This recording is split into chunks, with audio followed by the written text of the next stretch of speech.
좀 자만할 수도 있고요. 어떻게 보면은 죽음에 대한 두려움 없이 좀 하루를 좀 긍정적으로 살 수도 있고요. 그런 역할들을 해주는 것 같습니다. 뉴스에서도 참 사람이 사고가 나서 죽는 그런 기사들이 참 많이 일어나는데요. 저도 지난주에 며칠 됐는데 출근하다가 7번 국도를 통해서 제가 출근을 합니다. 네, 한 1시간 10분 정도를 차에서 쭉 가게 됐는데 요즘은 날씨가 추워서 진눈깨비가 내리거나 아니면 도로가 얼거나 하면은 차가 좀 미끄러지잖아요. 근데 제가 이제 모산이 있죠. 모전이 있나요? 예, 모전이 있죠. 그러니까 강릉 시내에서 이제 쭉 7번 국도 타고 한 10분쯤 되는 거리인데요. 거기 가는데 밤이 좀 어둑어둑했어요. 아직은 이제 출근 시간이 좀 어두워가지고 제가 7시 10분에서 20분 사이에 출근하는데 그날따라 날이 좀 어두웠습니다.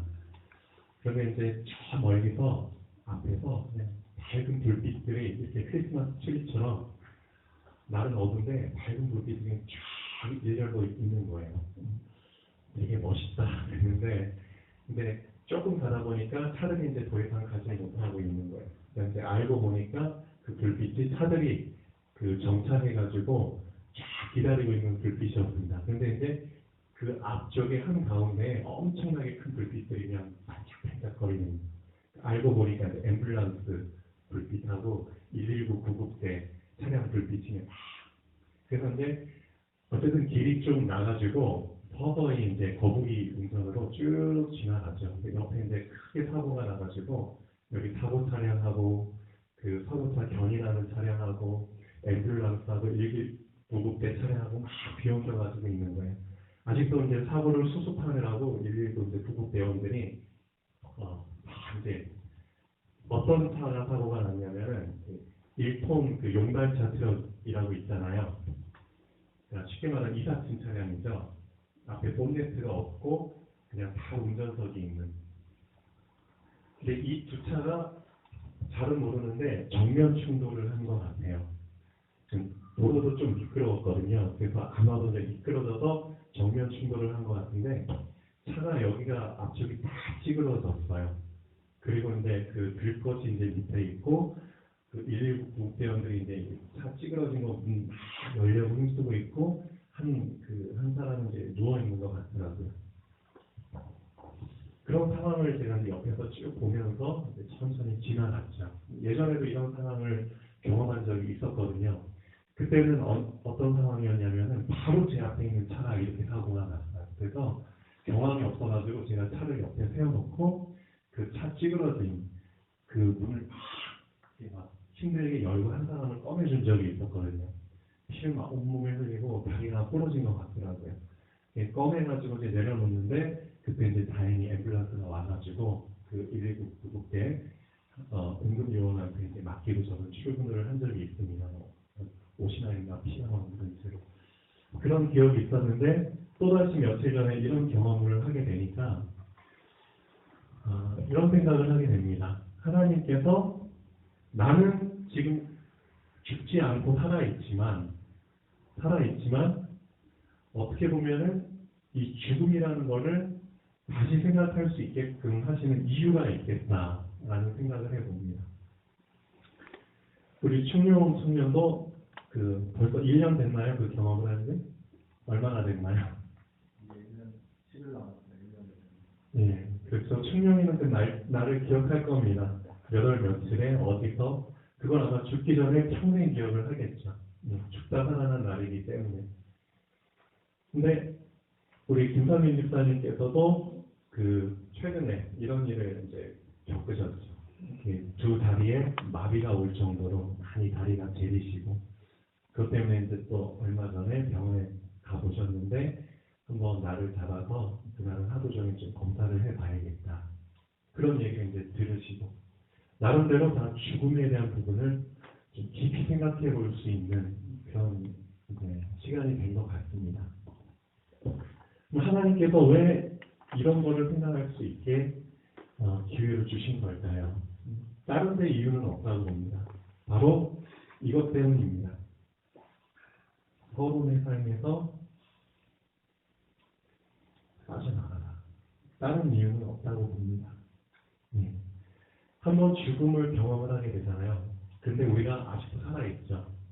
그러면은 가장 먼저 나오는 게 정상적인 신앙인이라면은 가장 먼저 나오는 생각은 이겁니다. 하나님. 그렇죠? 우리의 생사화복을 주관하시는 하나님이 가장 먼저 떠오릅니다. 그리고 나서 그 다음에 드는 생각은 감사죠. 그렇죠? 어떤 감사가 나오냐면 겉에서부터 나오는 감사가 아닌 속에서부터 나오는 감사를 경험하게 됩니다. 즉 중심의 감사죠. 이거를 한 번은 경험을 해야 됩니다. 우리가 그냥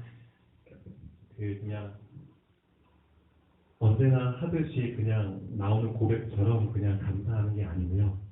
기도할 때 꼭 그러잖아요. 하나님 감사합니다.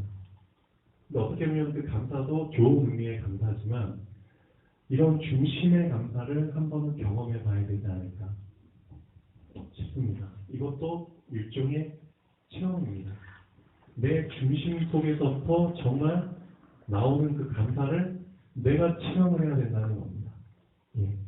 이런 체험이 없으면 사실 서론의 삶에서 본론의 삶으로 넘어간다는 것은 거의 불가능합니다. 그렇기 때문에 하나님께서는 나에게 이런 죽음이나 아직 내가 그런 걸 직접 경험은 못했지만 다른 사람들이 겪는 그런 걸 통해서 간접적으로라도 경험을 하게 해주시는 거죠. 그렇게 해서 진짜 이 중심의 감사를 경험하게 되잖아요. 그럼 그 사람은 어떻게 되느냐? 웬만한 일에 마음과 생각을 뺏기진 않습니다. 그렇죠. 어떻게 보면 참 너무 자잘한 일 때문에 우리의 마음과 생각을 뺏기는 것 같아요. 결론 한번 보시죠. 그 서론의 삶에서 빠져나올 수 있도록 사실 하나님께서는 지금도 많은 사건과 일들을 날마다 우리한테 허락하고 계십니다. 겪는 경험들은 다 다르죠. 처한 상황이 다르기 때문에. 그렇지만 이 일들 속에서 하나님의 사인을 볼 수 있는 자는 봐야 됩니다. 또 깨달을 수 있는 자는 깨달아야 됩니다.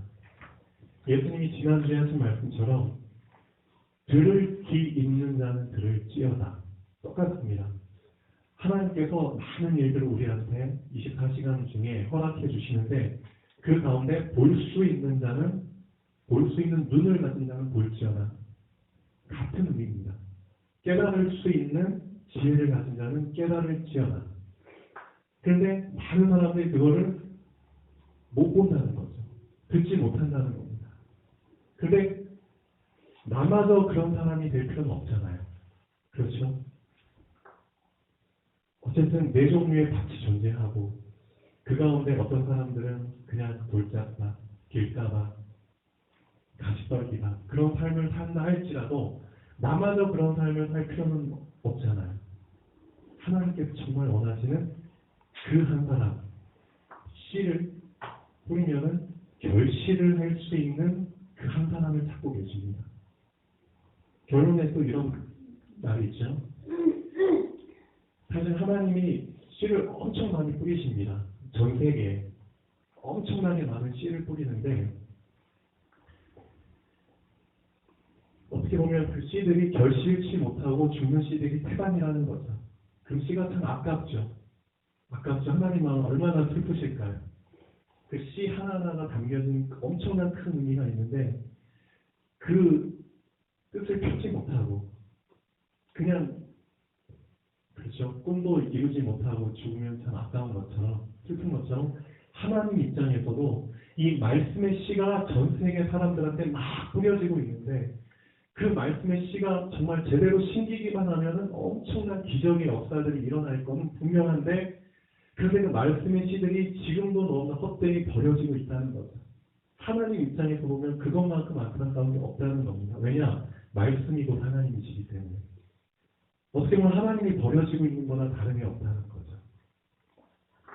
그런데 그럼에도 하나님께서 한 가지 소망을, 희망을 놓치지 않는 이유는 한 명이라 할지라도 그 한 사람에게 제대로 뿌려지잖아요. 그럼 그 사람은 30배, 60배, 100배, 1000배, 10,000배의 열매를 맺는다는 겁니다. 그러면 지금까지 헛되이 뿌려진 씨들을 다 상생하고도 만회하고도 남을 만큼 엄청난 열매를 맺는다는 겁니다.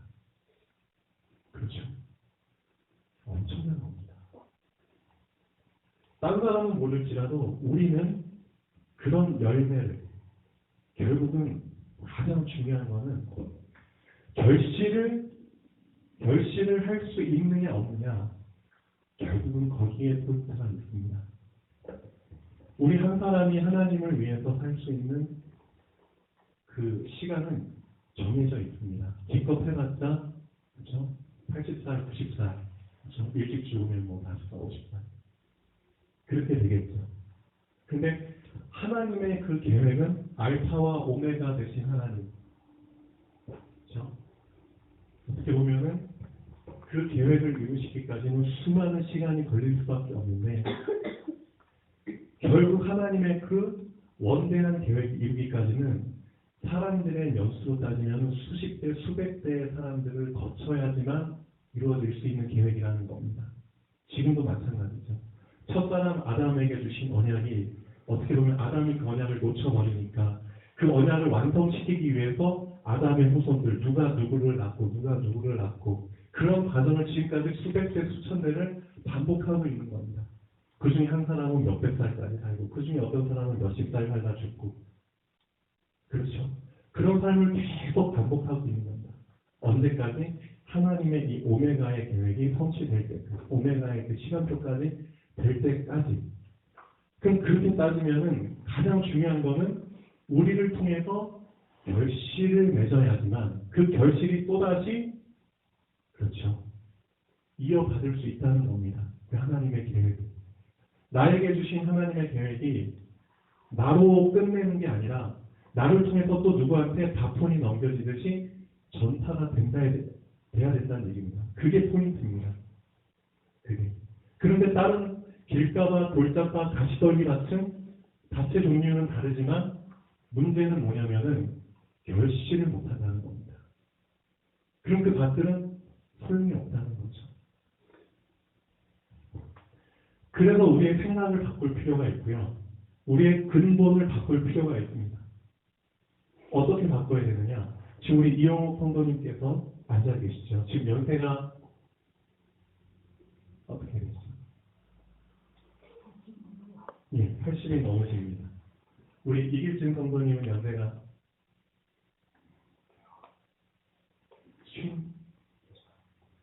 61. 예. 69?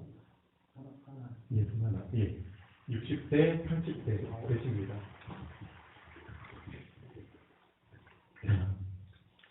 그러면 우리 두 분은 이 말씀을 나에게 어떻게 적용을 해야 될까요? 저번 주의 말씀 중에 조금만이라도 깊이 관심을 갖고 생각해 본다면 그 관심이 그렇죠. 꼬리에 꼬리를 물고 결국은 씨가 좀 더 깊이 땅에 박히는 것처럼 그런 그렇죠. 작용을 한다는 거죠. 내 마음의 중심에까지 계속 깊이 파고들 수 있다는 겁니다. 예. 자, 지지난 주나 이런 말씀을 했습니다. 누가 내 형제고 자매고 모친이냐? 이 생각만 뛰어넘을 수 있다면 우리 두 분께도 어떤 하나님이 응답을 주시냐? 결실할 수 있는 응답을 주신다는 겁니다. 누가 내 형제고 자매고 모친이냐? 하늘에 계신 내 아버지의 뜻대로 하는 자들이 내 형제고 자매고 모친이다. 그렇다면 이 생각을 내가 정말 붙잡아 버린다면, 내 걸로 붙잡아 버린다면 아직은 나에게 자녀가 없을지언정, 내 손주가 없을지언정, 아니면은 아직은 내 자녀나 손주나 내 와이프가 예수님을 안 믿는다 할지라도 거기에 실망하지 말고 지금 또 다른 개념의 하나님이 가족관을 주신 게 아니냐. 내 혈육의 가족만이 가족이 아니고 하나님의 뜻대로 하는 자들이 가족이라면 어떻게 보면 지금 이 교회에 오는 렘넌트들, 아이들, 이 아이들이 내 손주가 될 수 있고 내 자녀가 될 수 있다는 거죠. 맞죠? 그렇다면은 아까 우리 강선희 청년이 그 찬송가 부를 때 나의 사랑하는 책인가요? 우리 충렬이가 골랐나요? 예.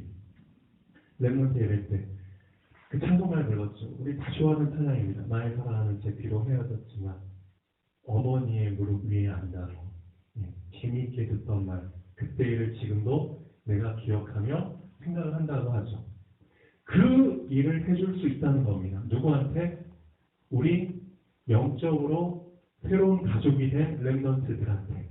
그래서 우리 이영호 할머님, 홍보님도 아직은 80, 좀 많이 늦었을지 모르지만 충분히 늦지 않았다는 겁니다. 결실할 수 있는 기회가 아직도 있습니다. 그래서 어떻게 보면 우리 잘못이기도 합니다. 우리 렘넌트들을 더 마음에 품고 우리 홍보님께서 기도해 주실 수 있도록 좀 더 우리가 그런 기회들을 제공해 드리고 함께 해야 되는데 그걸 잘 못했다는 겁니다. 앞으로도 우리 이영호 홍보님이나 우리 이기재 사장님께서 더 우리 렘넌트 아이들이 어떤 아이들이 있는지 이름은 어떻게 되는지 이 아이들의 가정 상황은 어떻게 되는지 이 아이들의 비전은 무엇인지 그렇죠? 이 아이들의 장점, 단점 뭔지 그런 부분들을 우리가 조금 더 소통할 수 있도록 그런 기회가 계속 제공이 된다면 정말 마음에 품고 이들을 내 손주들처럼 내 자녀들처럼 마음에 품고 계속 기도를 담고 해줄 수 있다는 거죠. 그러면 그것 자체가 어떤 거냐? 결실을 위한 거라는 겁니다. 분명히 하나님의 말씀이 우리 사장님 마음속에도 심겨져 있고 우리 성도님 마음속에도 심겨져 있는데 결국은 결실을 해야 되거든요. 생육하는 것까지는 할 수 있어요. 이 씨가 뿌리를 내리고 자라는 것까지는 할 수 있어요. 그렇지만 얘가 결실을 못한다면 다시 씨를 만들어내지 못한다면 사실은 소용이 없는 겁니다. 그 씨를 만들어내기 위해서 예수님께서 주신 새로운 가치관, 그 새로운 개념, 천국 시민으로서의 그 생각들을 붙잡으라고 사실은 예수님이 다복음서의 그런 귀한 말씀들을 주신 겁니다. 이 언약의 말씀이 언제까지 전파되도록 알파와 오메가 되시. 그렇죠? 세상 끝날까지 전달돼야 되기 때문에 그러려면 전혀 새로운 판을 짜야 되거든요. 지금까지 우리가 고정적으로 갖고 있었던 그런 생각, 세상적인 가치관 그런 생각으로는 안 됩니다. 그게 결국은 서론의 삶이잖아요. 세상에 매여 있어서 우리 생각에 매여 있어가지고 그 서론의 삶에서 빠져나오라고 하나님이 죽음이라는 것도 경험하게 하시고 그런 작은 쪼잔한 생각에서 빠져나오고요. 그래서 웬만한 일에는 마음 생각 뺏기지 않아요. 하나님이 그래서 날마다 24시간 중에 우리한테 이런 걸 허락하시는 겁니다. 그걸 잘 붙잡고 계셔야 됩니다. 진짜 들을 귀 있는 자는 들을지어라는 것처럼 들을 귀가 없으면 계속 놓쳐버리겠죠. 날마다 주시는 사인들은 날마다 놓쳐버리는 겁니다. 날마다 볼 수 있는, 깨달을 수 있는 것들은 날마다 놓치게 되어버리는 겁니다. 근데 이제 우리 김상민 집사님의 간증을 제가 가끔씩 듣잖아요. 그럴 때마다 조금씩 이런 걸 느껴요. 하나님께서 우리 김상민 집사님이 서론의 삶에서 조금씩 본론의 삶으로 들어갈 수 있도록 은혜를 주시는구나. 그 깨달음을 들을 때마다 참 감사하죠. 분명히 아이들과 부대끼면서 살다 보면은 정말 마음과 생각에 평안을 지킨다는 게 참 힘이 듭니다. 그렇죠? 그만큼 최일선에서 지내시는 분이기 때문에 참 힘이 듭니다. 마음과 생각에 평안을 지킨다는 게. 그런데 어떻게 보면 하나님께서 우리 집사님에게 죽음이라는 것을 다시 한번 생각날 수 있는 기회를 주셨다는 것은 이제는 완전히 벗어나라는 거죠. 아까 강선이가 멘트할 때 그 감기 기운이 조금 남아있는 게 그렇죠? 그게 안 없어지면 다시 자라나게 되잖아요. 다시 그게. 그런 것처럼 완전히 조금이라도 남아있는 게 그렇죠? 없어질 때까지 완전히 벗어날 수 있도록 그래서 이런 기회를 주신 게 아닌가 싶습니다.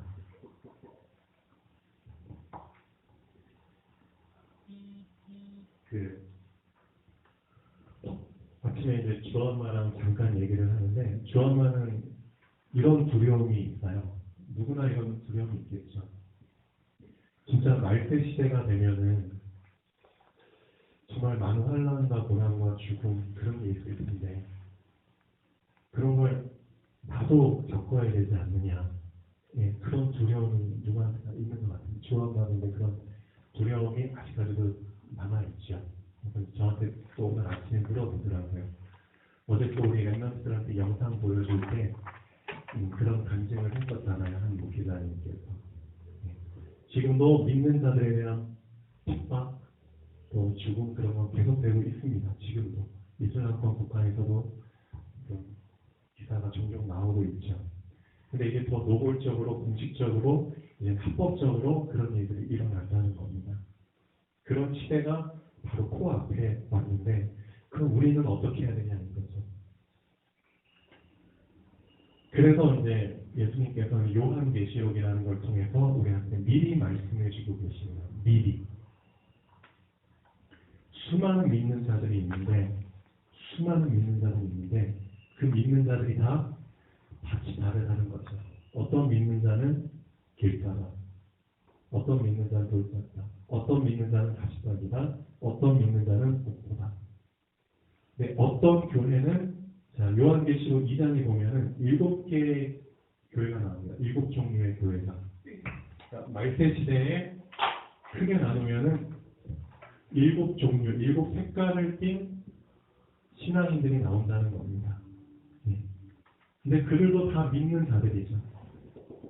그러면은 그 믿는 자들 중에서 우리는 어떤 색깔을 띠고 말세 시대를 준비해야 되는가? 그거를 예수님은 말씀하고 계십니다. 7 교회 중에서 7개의 교회 중에서 유독 2개의 교회만 예수님께서 회개하라는 말을 안 하십니다. 나머지 5개의 교회에는 네가 어떤 걸 놓쳤다, 어떤 잘못을 하고 있다. 그러니까 회개하라는 말을, 회개라는 단어를 꼭 주고 계십니다. 회개해라. 즉 우리가 지금 붙잡고 있는 가장 중요한 거죠. 제사장의 시간표. 제사장의 시간표에서 우리가 붙잡아야 될 가장 중요한 단어죠. 그게 제사함. 그렇죠? 그거를 놓쳐버린 겁니다. 말세 시대 7 교회 중에서 5개의 교회가. 근데 어떻게 놓쳤는지 종류는 다 달라요. 요즘 이슈가 되고 있는 게 그 돈이죠. 교회 안에도 돈이 들어온 겁니다. 돈의 맛을 안 거죠. 분명히 작은 교회에서 개척을 해가지고 큰 교회로 성장시키는 것은 상당히 힘이 듭니다. 그리고 그 성장시킬 때까지 많은 인내와 그렇죠? 많은 또 이제 하나님에 대한 충성과 열심, 몽사 그런 게 있었겠죠. 복음에 대한 열정. 그런데 큰 교회가 돼버리니까 거기에 따라오는 것은 부와 그렇죠 명예와 권력 그런 것들이 따라오게 됩니다. 그러면 시간이 지나면서 결국은 뭘 잃게 되느냐? 우리 강사 청년 얘기한 것처럼 효심, 첫사랑을 놓치게 되버립니다. 그래서 에베소라는 교회에 예수님이 말씀하시죠. 너의 첫사랑을 어디서부터 떨어뜨려 버렸다. 어디서 떨어뜨렸는지 빨리 그 자리로 다시 돌아가서 첫사랑을 다시 주소라. 그렇지 않으면 내가 어떻게 하겠다? 너한테 와서 촛대를 옮겨버리겠다. 촛대는 지금 교회를 의미합니다. 촛대를 옮기겠다는 뜻은 더 이상 교회가 되지 않게 하겠다는 겁니다. 교회 역할을 하지 못하도록. 그렇죠. 돈의 맛을 봐버렸기 때문에 사람이 하나님과 재물을 겸하여 섬길 수 없느니라라고 말씀하셨잖아요.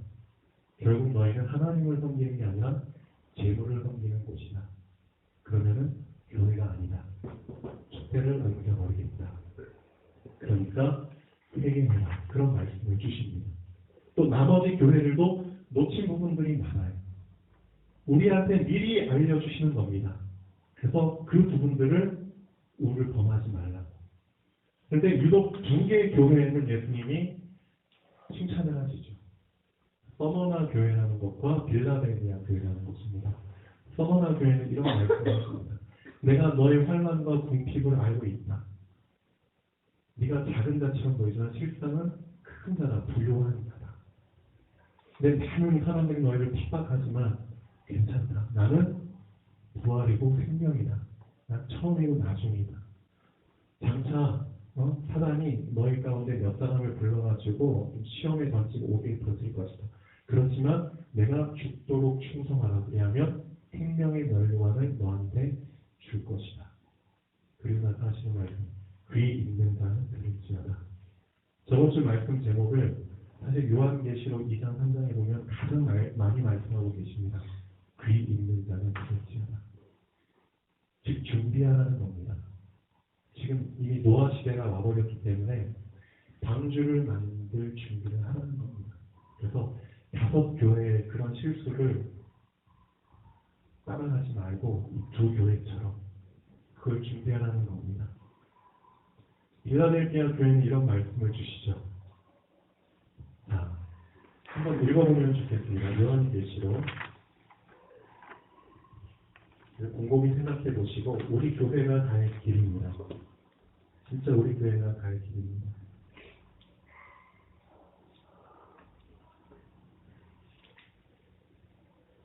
자, 요한계시록.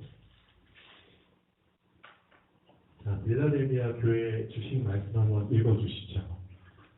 지금 제가 갖고 있는 성경이 요한계시록 3장부터 8장까지가 찢어져가지고 없습니다. 빌라델비아 교회의 사자에게 편지하라. 거룩하고 진실하사 다윗의 열쇠를 가지시니 곧 열면 닫을 사람이 없고 닫으면 열 사람이 없는 그가 이르시되 볼지어다 내가 내 앞에 열린 문을 두었으되 능히 닫을 사람이 없으리라. 내가 내 행위를 아노니 내가 작은 능력을 가지고서도 내 말을 지키며 내 이름을 배반하지 아니하였도다.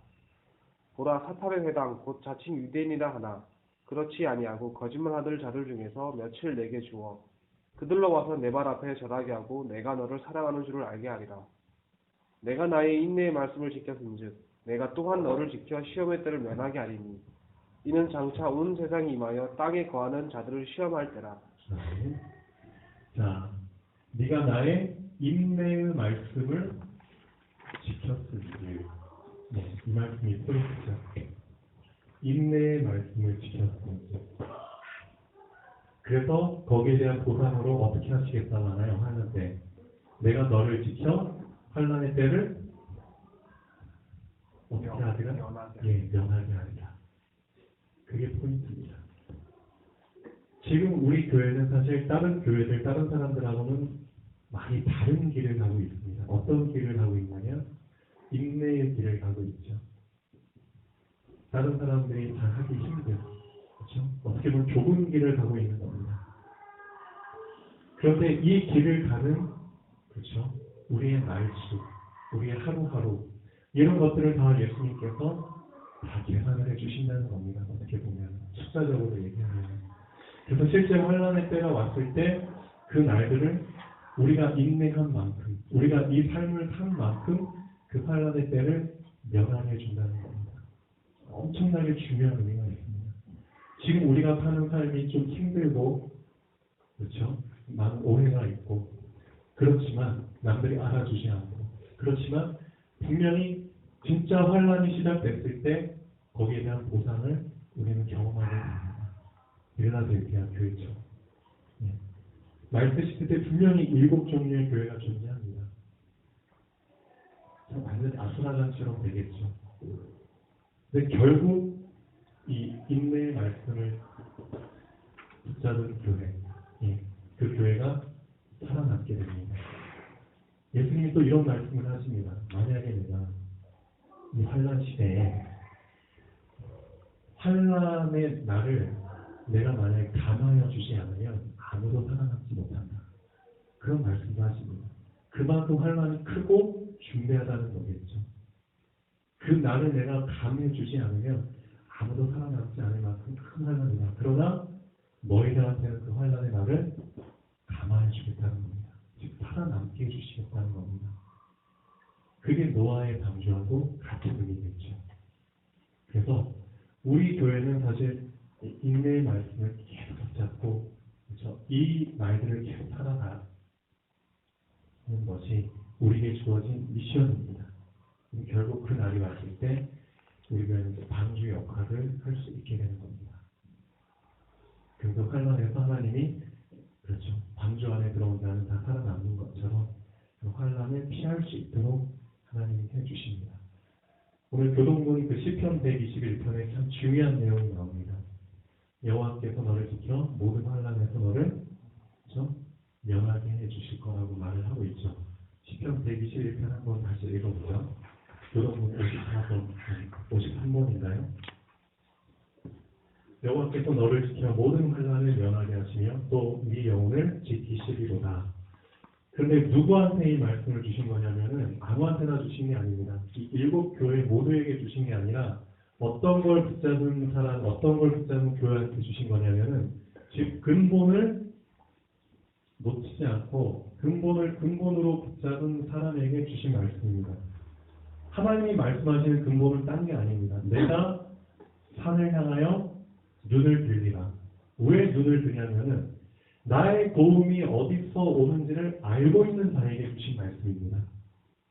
나의 도움은 천지를 지으신 여호와에게서 온다는 그 사실을 붙잡은 자, 그리고 근본을 붙잡은 자거든요. 맞죠? 이 세상을 창조하신 분은 하나님이시다. 그렇기 때문에 당연히 나는 그분께 눈을 들어 바라봐야 된다는 거죠. 도움이 어디서 오는지를 아는 자. 그렇죠? 그게 근본을 붙잡은 자입니다. 그 사람에게 주신 약속입니다. 여호와께서 너를 지켜 모든 환난을 면하게 하시며 또 네 영혼을 지키시리로다. 결국은 근본을 놓치지 않는 자에게는 환난을 면하게 해주십니다. 그게 요한계시록 말씀 또 이 시의 말씀하고 다 매치가 됩니다. 그래서 오늘 말씀의 제목처럼 서론, 본론, 결론의 삶이 있습니다. 근데 이제는 서론의 삶에서 나올 때가 되지 않았나 싶습니다. 진짜. 말은 안 하지만 다 서론에 매여 있잖아요. 그래서 아직도 내가 지금 마음 생각이 이 서론에 뺏겨가지고 나의 평안을 유지할 수 없다면 아직도 서론 그 부분이 좀 남아있는 겁니다. 네, 제가 이제 우리 강선이나 충명이 봤을 때 요즘 보면은 참 듬직해요.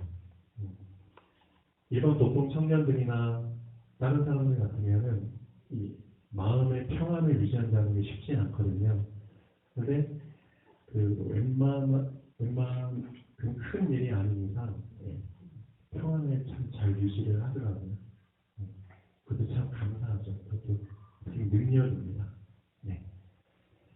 그래서 웬만한 일에 마음 생각 뺏기지 말자. 왜?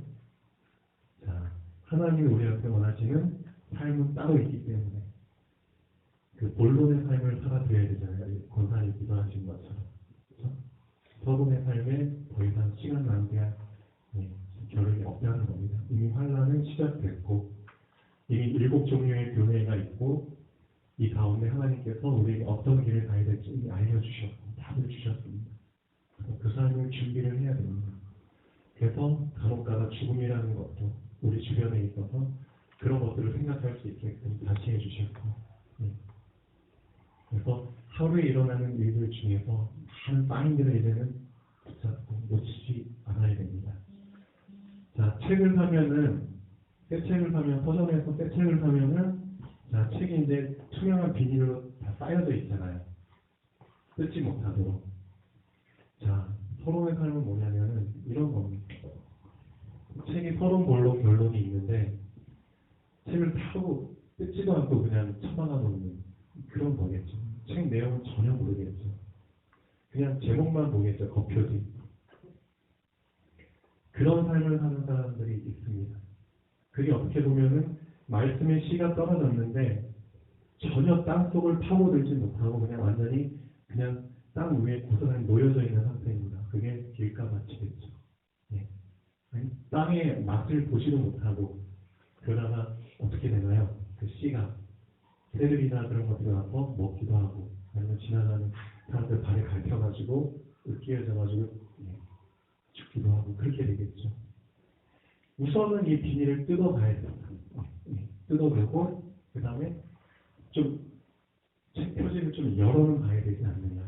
그렇습니다. 그래야지 예, 토론, 본론, 결론의 삶을 할 수 있겠죠. 자, 쭉 한번 보겠습니다. 말씀. 지난주 말씀 들을 귀 있는 자는 들을지어다. 그래서 듣기 이전에 들을 귀를 준비하는 것이 먼저라는 것을 꼭 붙잡으셔야 됩니다. 진짜입니다. 나는 정말 준비가 되어 있는지, 들을 귀를 나는 지금 정말 준비하고 있는지, 즉 내 자신을 먼저 보라는 겁니다. 내 자신을. 나에게 진짜 지금 들을 귀의 상태가 되어 있는지 내 자신을 먼저 빨리 분별하라는 겁니다. 분석하라는 겁니다. 나를 공부하라는 겁니다. 그게 먼저입니다. 세계라는 게 그런 의미를 담고 있다고 했죠.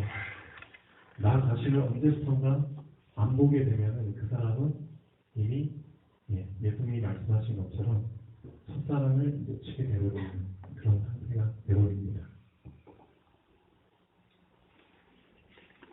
들을 수 없는 귀를 가진 자와 들을 수 있는 귀를 가진 자의 차이점도 한번 깊이 생각을 해보셔야 될 거고요. 그래서 깊이 생각을 하나님의 말씀이 나의 생각 중심, 마음 중심에 있는 근본의 방 안에 들어가야지만 근본 변화가 일어납니다. 즉, 내 자신을 계속 볼 수 있는 눈이 열려야지만 결국은 근본까지 볼 수 있게 됩니다. 이 무슨 뜻이냐면은 저번주에 말씀드린 것처럼 시가 결국은 얼마나 깊이 들어가느냐, 거기에 또 성패가 달려 있습니다. 씨가 열매를 맺는 것도 중요하지만 얼마나 깊이 박히느냐도 중요하겠죠. 두 가지의 포인트가 있습니다. 우선은 내 근본까지 볼 수 있도록 말씀이 내 근본의 안까지는 들어와야 된다는 겁니다. 그러려면은 결국은 그것이 작은 시작입니다. 하나님 감사합니다. 이 고백이 작은 시작이 될 수 있지만 정말 좀 더 관심을 갖고 한번 감사를 해보세요. 한 예만 드는 겁니다. 하나님 감사합니다. 그런데 어떻게 보면은 이걸 발견하게 되겠죠. 하나님, 내가 지금까지 감사하지만 이 감사라는 게 감사의 기준이 어떻게 보면 세상 기준의 감사가 아니었나 싶습니다. 그렇죠? 내가 하나님께 감사는 하고 있지만 이 감사가 세상 기준,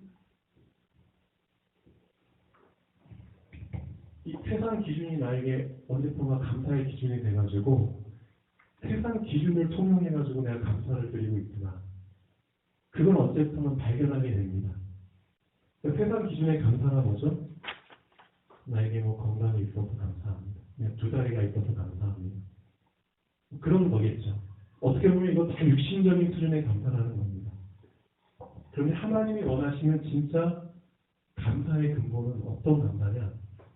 영적 기준의 감사라는 겁니다. 세상 기준이 아닌 영적 기준이라는 겁니다. 영적인 기준. 나의 감사의 기준이 완전히 다른 기준의 틀 속에서 내가 감사를 하고 있었구나. 라는 걸 알게 됩니다. 빨리 감사의 기준을 바꾸셔야 됩니다. 그래서 가장 큰 감사는 다른 게 감사가 아닙니다. 우리가 사실 다 알고 있는 감사인데 어느샌가 그 감사가 뒷전으로 물러났다는 거죠. 저기 뒷전으로. 근데 가장 큰 감사, 가장 큰 중심의 감사는 어떤 감사냐면은 영적 기준으로 봤을 때 바로 내 영혼을 구원해 주셨다는 겁니다. 그게 가장 큰 감사입니다.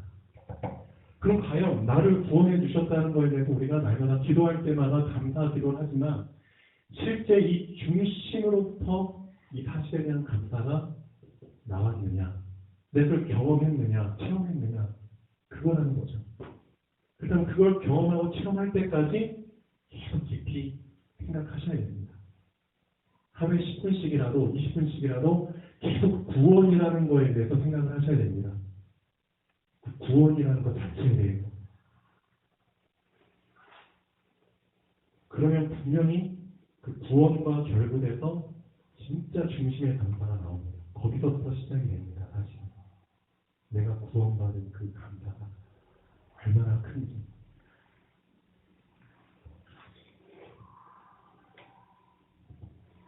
그게 시작됐을 때 이제 토론의 삶에서 본론의 삶으로 넘어갈 수 있겠죠. 이건 그냥 단 하나의 예일 뿐입니다. 네. 자, 본론 보시죠. 그래서 이에 예수께서 여러 가지를 비유로 말씀하시니 가르치시니 씨를 뿌리는 자가 뿌리로 나가서 뿌릴 때 더러는 길가에 떨어지며 새들이 와서 먹어버렸고 더러는 흙이 같은 돌밭에 떨어지며 흙이 깊지 아니하므로 곧 싹이 나오나 해가 돋은 후에 타서 뿌리가 없으므로 말랐고 더러는 가시떨기에 떨어지며 가시가 자라 기운을 막음으로 결실하지 못하였고. 네. 자, 가시떨기에 대한 조금만 잠깐 말씀드리겠습니다. 이 가시떨기라는 것은 어떻게 보면은 성인에 해당되는 얘기겠죠. 이미 충분히 자란 겁니다. 네, 가시떨기도 이미 존재하고 있는 상태겠죠. 이미 세상때가 많이 붙어있다는 상태입니다. 사람에게. 그렇죠? 그럼 이 가시떨기같이 옥토밭이 되려면 어떻게 해야 되나요? 그만큼 힘들다는 겁니다. 나의 세상때 모든 것들은 다 잘라내야 된다는 거잖아요. 그렇죠? 그 가시떨기 그런 걸 다 잘라내야 된다는 겁니다. 그게 생각만큼 쉽지가 않습니다. 네. 그렇지만 그렇게라도 할 수 있으면 옥토밭의 어떤 그런 삶을 살 수 있겠죠. 어른에게 그 모든 그 찌든 때들을 어른 시기에 내려놓는다는 건 참 힘이 듭니다. 거의 불가능합니다. 그 코바디스 그 영화 보니까 한 기자가 큰 교회 목사님 인터뷰하는 거죠. 큰 교회 목사님이 이제 막 자녀 회수 때문에 그렇죠? 교회가 엄청 커졌고 헌금은 뭐 한 달에도 뭐 몇십억씩 들어오고 돈의 맛을 다 버린 거잖아요. 그래서 자기 자식한테 이제 회습을 해준 거죠. 그래서 이제 기자가 막 집요하게 물어보죠. 부끄럽지 않습니까? 하나님한테 부끄럽지 않습니까? 근데 이 목사님이 어떻게 돼버렸냐? 이미 가시떨기, 그렇죠? 그게 너무 많이 자라버린 거예요. 그래서 그거를 잘라버리려면 단호한 회개를 해야 되는데 이제는 그 양심에 화인을 받아가지고 그만큼 강팍해져 버린 거죠. 하나님의 종이기 때문에 누구보다도 말씀을 알고 있어요. 그런 설교를 예전에 많이 하셨겠죠. 근데 정작 본인에게 그걸 적용을 못하게 되는 그때가 와버린 겁니다. 그만큼 가시떨기를 잘라버린다는 게 쉽지는 않아요. 근데 만약에 그 유명한 목사님들 중에 한 분이라면 내가 잘못했습니다. 내가 다시 초심으로 돌아가겠습니다. 그 말을 하는 게 우리 성도님들 입장에서는 그게 그렇게 어렵냐? 라고 생각할 수 있겠지만 그분 입장에서는 진짜 어려운 거겠죠. 근데 그걸 할 수만 있다면 가시떨기 밭에서 옥토밭으로 그런 기회가 주어질 수 있겠죠. 그만큼 사실은 힘이 듭니다. 네. 그래서 우리들은 좀 생각을 해보면 좋겠습니다. 네, 더러는 좋은 땅에 떨어지네 자라서 무성하여 결실하였으니 결실이라는 말이 이제 여기 처음 나옵니다. 좋은 땅에 심겨져야지만 다시 결실할 수 있는 겁니다. 그래서 30대, 60대, 100대가 되는 겁니다. 그래서 결론 한번 보죠. 30대, 60대, 100대의 결실을 맺는 길이 다른 땅에 뿌려서 결실치 못하고 죽은 다른 씨들의 희생이 헛되이 되지 않도록 하는 길입니다. 네, 그게 하나님께 대한 우리가 할 도리가 아닌가 싶습니다. 많은 다른 땅들은 결실을 못하고 있지만 그래도 우리만큼은 그렇죠? 30대, 60대, 100대 해서 다시 하나님께 돌려드리자. 그걸 위해서 하나님이 여러분들을 이렇게 지금 아주 서론의 삶에서 벗어날 수 있도록 그런 경험을 하게 하시는 게 아닌가 싶습니다. 또 우리 김상민 목사님이 어떻게 보면 지금 심적으로 많이 힘드실 수도 있습니다. 저도 손 저리고 발 저린 거 어떤 심정인지 알거든요. 저도 많이 경험을 하고 있기 때문에 괜찮습니다. 근데 하나님께서 성경에 보면 거기에 대한 답도 사실은 다 들어있습니다. 최고의 의학적인 능력을 갖고 계신 분이 하나님이시기 때문에 어떤 비밀들이 들어있냐면 우리 목사님이 사실은 이제 이게 하나님이 발견하도록 해주셨죠. 또 전에도 많은 사람들이 이제 발견을 한 부분이 있지만 이걸 복음과 접목시켜서 하신 분은 사실 이 목사님이 되게 체계적으로 정리를 해주신 거라고 봅니다.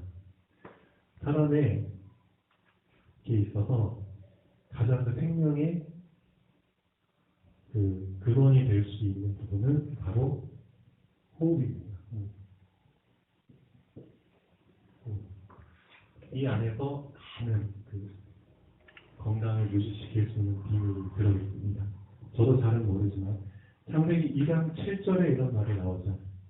하나님이 흙으로 사람을 지으시고 그런데 이미 사람의 겉모양은 다 완성이 되어 있습니다. 근데 그 코에 생기를 불어넣으시니 사람이 생명이 된지라.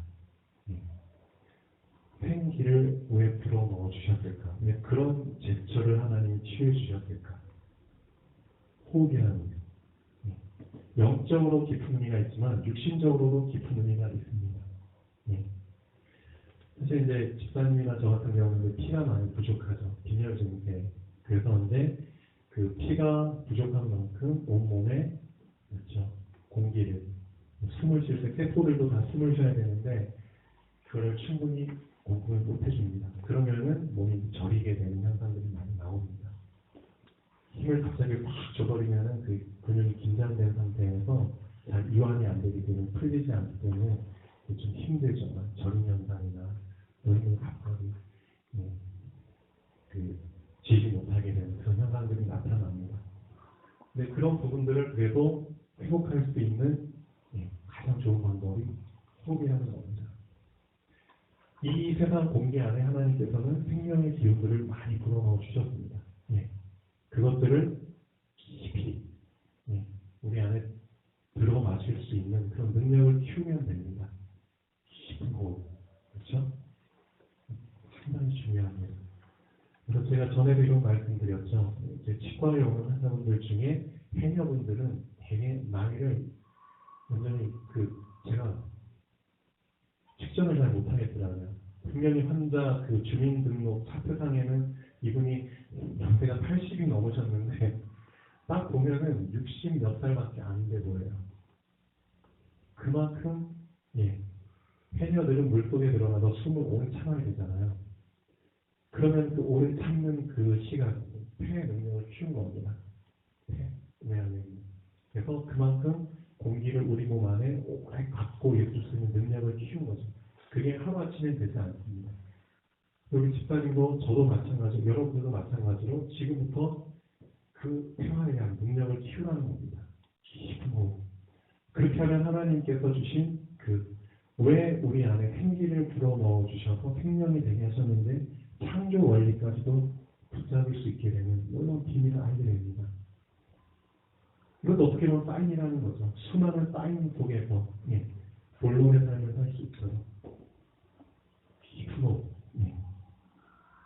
깊은 호흡만 하는 게 아니죠. 깊은 호흡 하다 보면 깊은 기도를 하게 됩니다. 그렇죠?